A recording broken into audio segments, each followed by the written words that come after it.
providing information on a mining taxation scheme in Africa.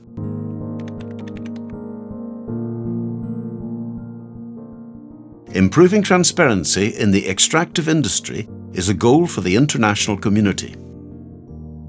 About taxation, the Extractive Industry Transparency Initiative reconciled and confronts tax paid by companies with revenue received by governments in the oil, gas and mineral sectors.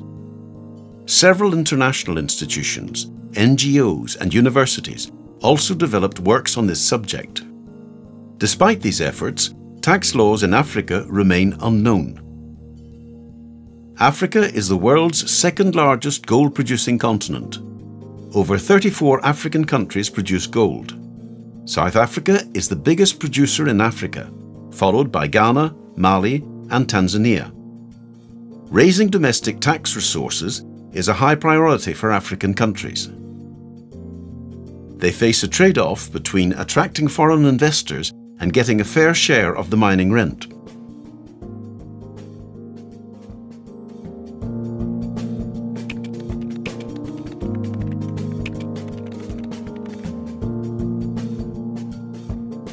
The built database lists the statutory tax systems, excluding specific agreements which apply to the gold mining industry in the main gold-producing African countries. In their vast majority, data comes from legal sources: Minerals and Mining Acts, regulatory decrees, income tax acts, annual finance acts and other tax-related laws.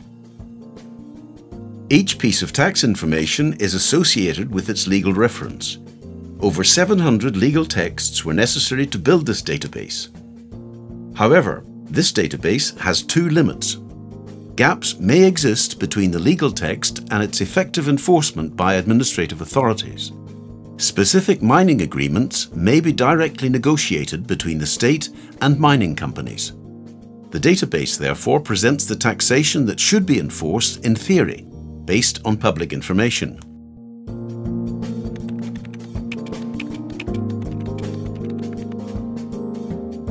African countries have at least one industrial mine and/or a significant exploitation potential.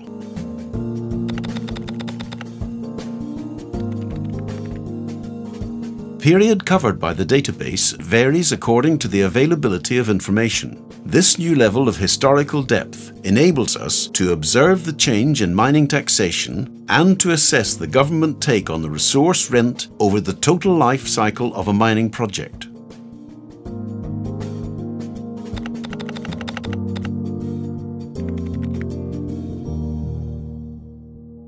Anyone intending to carry out mining activities must first obtain a mineral right. Two rights must be distinguished. One, the prospecting right, and two, the mining right. A distinction is made between the attribution and the renewal periods. Each of these mining rights confers to its holder both rights and obligations in a specific area for a specific period of time and a specific mineral. Among others, the mining right determines the applicable taxation for the length of the mining period. It can be an X rate during the prospection time, a Y rate during the investment one, and a Z rate during the production period. The database lists the conditions and terms of the stability clause if one exists. To guard against potential tax increase, mining companies ask the state to guarantee the stability of the tax and customs regimes for a certain period of time, 30 years for example. Some countries allow mining companies to choose among the amendments of the tax and customs regimes, the measures that they would like to benefit from. Other countries allow mining companies to benefit from more advantageous taxing measures if such companies adopt the whole new taxation and customs regimes. Considering this, two mining projects operating at the same time can support distinct tax and customs regimes, because the date of the mining right is different, because the companies use the stability clause in a different way. For each mining right, the database lists the main tax and non-tax instruments supported by the industrial gold mining companies. They have been classified in 4 categories: duties, direct taxes, indirect taxes, and other levies. Duties: fees payable upon the grant of the right and each of its renewals. ground rent, paid annually proportionally to the surface area granted by the mineral right, and mining royalties taxing the value of extracted minerals. Direct taxes. Corporate income tax taxing the company's yearly profit, and resource rent tax, which is levied in addition to corporate income tax to capture a higher proportion of the mining rent. Indirect taxes, value-added tax, and customs duties. Other levies. Withholding tax on dividends, interest and services.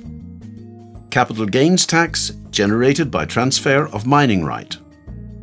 And free equity for the state.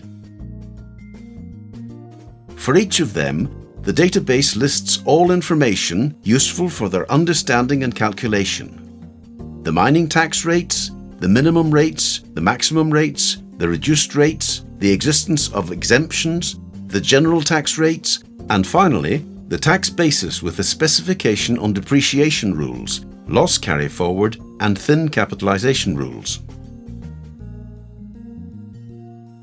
The database is useful to know the evolution of the gold mining tax system, to compare the gold mining tax systems of different African countries, to compare the gold mining taxation between different mining projects in the same country, and to assess the mineral resource rent sharing between investors and governments.